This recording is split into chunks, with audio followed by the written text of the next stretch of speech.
Continue. గౌరవ ముఖ్యమంత్రి గారు అధికారంలోకి వచ్చాక తొలి సంతకమేమో మెగా డిఎస్సి మీద పెట్టారు అధ్యక్ష. 6 నెలల్లో డిఎస్సి ఉద్యోగాలు భర్తీ చేస్తామన్నారు అధ్యక్ష. 9 నెలలు అయ్యింది అధ్యక్ష, ఒక్క టీచర్ పోస్ట్ కూడా భర్తీ చేయలేదు అధ్యక్ష. అలాగే తీసుకుంటే గౌరవ మంత్రివర్యులు లోకేష్ గారు జనవరి 1వ తేదీన జాబ్ క్యాలెండర్ ఇస్తామని మంత్రివర్యులు చెప్పడం జరిగింది అధ్యక్ష. క్యాలెండర్ ఇయర్ మారిపోయింది కానీ జాబ్ క్యాలెండర్ మాత్రం ఇవ్వలేదు అధ్యక్ష. అలాగే ప్రభుత్వ ఉద్యోగుల పరిస్థితి, ప్రభుత్వ ఉద్యోగులకి ఏంటంటే 9 నెలల్లో ప్రభుత్వం తాలూకు నిజ స్వరూపం తెలిసిపోయింది అధ్యక్ష. ఎందుకంటే ఒక్క డిఏ కూడా 9 నెలల్లో ఇవ్వలేదు అధ్యక్ష. అసలు ఒక్క డిఏ కూడా ఇవ్వని ఏడాది ఏదైనా ఉందంటే అది ఈ కూటమి ప్రభుత్వంలో ఉన్న ఈ పరిపాలనలోనే అధ్యక్ష. అలాగే అధికారంలోకి రాగానే ఐఆర్ ఇస్తామన్నారు అధ్యక్ష. 9 నెలలు అయింది, 9 పైసలు కూడా ఇవ్వలేదు అధ్యక్ష. ఉద్యోగులకేమో పిఆర్సీ ఇస్తామన్నారు అధ్యక్ష. గతంలో జగన్మోహన్ రెడ్డి గారు వేసిన పిఆర్సీ కమిషన్ చైర్మన్ ఏమో బెదిరించి రాజీనామా చేయించారు అధ్యక్ష. ఇప్పుడు 9 నెలలు అయినా కూడా కొత్త చైర్మన్ ని అపాయింట్ చేయలేదు అధ్యక్ష. అధ్యక్ష చైర్మన్లు బెదిరిస్తాయంట అధ్యక్ష. ఎక్కడ బెదిరించారు? మేడం గారు వైకాపా ప్రభుత్వం అనుకుంటున్నారు. ఇది ఎన్డీఏ ప్రభుత్వం అధ్యక్ష. ఇక్కడ ఎవరిని బెదిరించట్లేదు. చట్టపరంగా ఏమన్నా చేస్తాం. చైర్మన్లు బెదిరించారంటే ఎట్లా అధ్యక్ష? ఇది సిపిఎస్ రద్దు చేస్తారన్నారు, రద్దు చేస్తారా చెప్పనండి సార్. సరెండర్లు ఎన్ని పెండింగ్ పెట్టి వెళ్ళారు సార్. పోలీస్ సోదరులు రావాల్సిన సరెండర్ చాలా పెండింగ్ పెట్టారు. మన ప్రభుత్వ అధికారులకు వచ్చే సరెండర్ మనం 1 సరెండర్ క్లియర్ చేస్తాం సార్. బ్యాలెన్స్ కూడా క్లియర్ చేస్తాం సార్. జీతాలు సకాలంగా 1వ తారీఖు నాడు చెల్లిస్తున్నాము. ఏం చేస్తున్నాం? సింపుల్ గా ఇట్లా చైర్మన్లు బెదిరించారంటే మీరు ఒప్పుకుంటే ఎట్లా అధ్యక్ష? ఇది దయచేసి అర్థం చేయండి అధ్యక్ష. ఎన్ని రికార్డు నుంచి తొలగించాలి అధ్యక్ష. చైర్మన్లు బెదిరించాం, ఇది కరెక్ట్ కాదు అధ్యక్ష. దయచేసి అర్థం చేసి కోరుతున్నాం. 9 నెలల్లో కాంట్రాక్ట్ ఉద్యోగులు, అవుట్ సోర్సింగ్ ఉద్యోగులు రోడ్డెక్కే పరిస్థితి అయితే వచ్చింది అధ్యక్ష. వీటన్నిటి మీద కూడా గవర్నర్ గారు అయితే తన ప్రసంగంలో చెప్పలేదు అధ్యక్ష. అలాగే చంద్రబాబు నాయుడు గారు, పవన్ కళ్యాణ్ గారు వీళ్ళు లేకపోతే మోడీ గారు ప్రభుత్వమే ఉండదు అనేసి పెద్దలందరూ చెప్తూ ఉంటారు అధ్యక్ష. అంటే చాలా మంచి అవకాశం. నేను ఒప్పుకోవట్లేదు. ఐఎమ్ సారీ అధ్యక్ష. No no no no no. ఎవరు చెప్పారు అధ్యక్ష? అది ఎవరు చెప్పారు? ఎవరు చెప్పారమ్మా? ఎవరు చెప్పారు తల్లి? ఎవరు చెప్పారు సార్? అధ్యక్ష, రాష్ట్ర ప్రయోజనాల కోసం అన్కండిషనల్ గా ఇటు చంద్రబాబు నాయుడు గారు కానీ అటు పవన్ కళ్యాణ్ గారు కానివ్వండి, ఇద్దరు నాయకులు కలిసికట్టుగా ఇండియాకి సపోర్ట్ చేశారు. ఎన్నికల ముందల, ఎన్నికలు అయిన తర్వాత రిజల్ట్స్ వస్తుంటే కరెక్ట్ గా 1 అవర్ తర్వాత గౌరవ ముఖ్యమంత్రి చంద్రబాబు నాయుడు గారు స్వయంగా హోంమంత్రి గారికి, ప్రధానమంత్రి గారికి ఫోన్ చేసి కంగ్రాచులేషన్స్, కలిసికట్టుగా ఈరోజు ఎన్డీఏ ప్రభుత్వం 3వసారి ఏర్పడుతుంది అని అన్కండిషనల్ సపోర్ట్ ఇచ్చాం అధ్యక్ష. మేము పదవులు అడగలేదు అధ్యక్ష. రాష్ట్రానికి నిధులు ఇవ్వండి, రాష్ట్రాన్ని కాపాడండి, దివాలా ఎత్తేసింది, చాలా ఆర్థిక ఇబ్బందులు ఉంది, గత ప్రభుత్వం చేతకంతనం వల్ల ఇబ్బంది పడుతున్నాం, మీరు ఆదుకోండి అని చెప్తే రైల్వే జోన్ తీసుకొచ్చా అధ్యక్ష. విశాఖ ఉక్కుని కాపాడే అధ్యక్ష. చివరి అమరావతిని నిధులకి తీసుకొచ్చా అధ్యక్ష. పోలవరంకి నిధులు తీసుకొచ్చా అధ్యక్ష. అది ఈ రోజు మన ప్రభుత్వానికి ఉన్న చిత్తశుద్ధి అధ్యక్ష. మేము ఎక్కడ చెప్పలేదు అధ్యక్ష. దయచేసి మేడం గారు వస్తే విత్డ్రా దట్ పాయింట్. మేము ఒప్పుకోవట్లేదు అధ్యక్ష. అది మటుకు ఏదో మేము సపోర్ట్ చేయకపోతే మేము ఎక్కడో చెప్పినట్లు ఇది సత్యదూరం అధ్యక్ష. మేడం గారు వస్తే విత్డ్రా దట్ పాయింట్ అధ్యక్ష. ఇది చాలా సీరియస్ గా మేము తీసుకుంటాం అధ్యక్ష.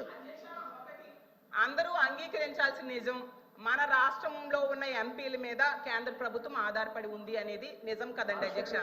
సో ఇది చాలా మంచి అవకాశం అని చెప్తున్నారు అధ్యక్ష. అధ్యక్ష చూడండి అధ్యక్ష, మాట మార్చుతారు.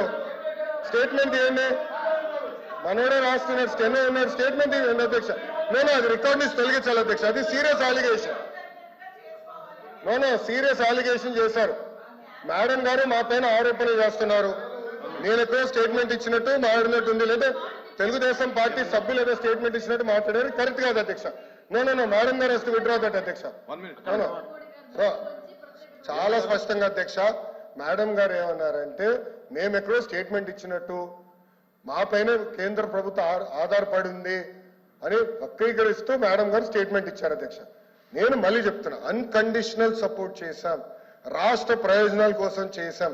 గత 9 నెలలు పూర్తి చేయలేదు సార్. మీరేమన్నారు అధ్యక్ష? ఒక్క నిమిషం. మీ నాయకులు ఏమన్నారు అధ్యక్ష?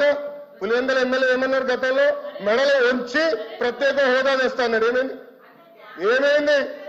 మెడలో ఉంచి ప్రత్యేక హోదా తెస్తానని ఆనాడు చెప్పారో చెప్పలేదా? చెప్పలేదా? అన్ని బిల్స్ మీరు 5 సంవత్సరాలు సపోర్ట్ చేశారు. ఏమైంది? ప్రత్యేక హోదా తీసుకురాలేదు. మేము మళ్ళీ చెప్తున్నాం తెలుగుదేశం పార్టీ జనసేన సభ్యులు కూడా ఉన్నారు. తెలుగుదేశం పార్టీ జనసేన రెండు పార్టీలు కలిసి అన్కండిషనల్ గా ఇండియన్ మేము సపోర్ట్ చేశాం. ఎన్నికల ముందర కూడా చెప్పాం ప్రజలకి. నేను చెప్పాను అధ్యక్ష. ఒక్క నిమిషం సార్, మేము 24 ఎన్నికల్లో ఏం చెప్పాం? డబుల్ ఇంజిన్ సర్కార్ అని చెప్పాం. డబుల్ ఇంజిన్ సర్కార్ ఇప్పుడు వచ్చింది. కేంద్రం రాష్ట్రం ఒకే ప్రభుత్వం ఉంది. రైల్వే జోన్ ఎవరు కాపాడారా? నేను కాపాడాను. విశాఖకు మీరు పెద్ద పెద్ద మాటలు మాట్లాడుతున్నారే. 13,000 కోట్లు చంద్రబాబు గారు పైన నాయకత్వం మేము తీసుకొచ్చాం అధ్యక్ష. 13,000 కోట్లు తీసుకొచ్చాం. మీ ఉత్తరాంధ్ర ఎమ్మెల్సీలు మాట్లాడమనండి. మీరేం చేశారు 5 సంవత్సరాలు? ఏం చేశారు మీరు 5 సంవత్సరాలు? అడుగుతున్నా. అమరావతి నిధులు ఎవరు తీసుకొచ్చారు? మేము తీసుకొచ్చాం. పోలవరం గాలి వదిలేశారు మీరు.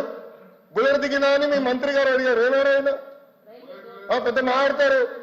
పోలవరం నిధులు తీసుకొచ్చారు. 6.5 ప్యాకేజ్ కి మొన్న 1000 కోట్లు రిలీజ్ చేశాం.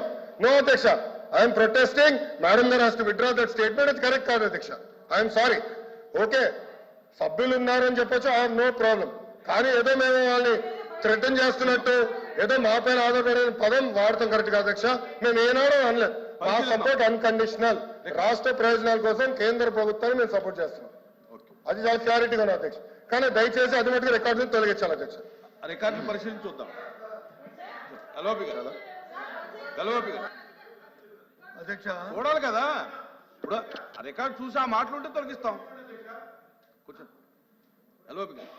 అధ్యక్ష, విద్యాశాఖ మంత్రి గారు వచ్చి మాట్లాడుతూ చాలా ఆవేశంగా ఆయన తాలూకు మాటలు చెప్తున్నారు. నేను మీ ద్వారా ఆయనకి మీ ద్వారా ప్రభుత్వాన్ని అడుగుతుంది ఏంటంటే, ఇవాళ జరుగుతున్న చర్చలో మా సభ్యులు అడిగింది ఏంటి? ఈ ప్రభుత్వం ఇవాళ కేంద్రంలో ఉన్న ప్రభుత్వం ఈ మన మన మన మన ఈ కూటమి ప్రభుత్వం మీద ఆధారపడి ఉంది అక్కడ. కాబట్టి ఈ రాష్ట్రానికి కావాల్సిన ప్రయోజనాలు రావాలనేది ఆవిడ ఉద్దేశం. ఆవిడ తాలూకు ఉద్దేశం.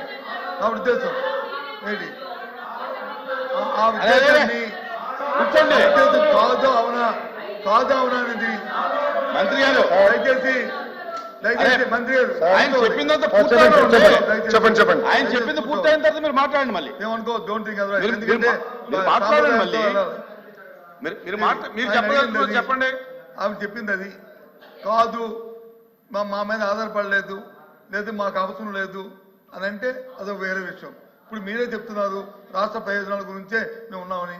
ఎస్, రాష్ట్ర ప్రయోజనం. ఆ రాష్ట్ర ప్రయోజనాల్లో భాగంగానే ఈ రాష్ట్రానికి ప్రయోజనం కలిగించే ఈ అంశాలు చేయమని చెప్తుంది మా సభ్యురాలు.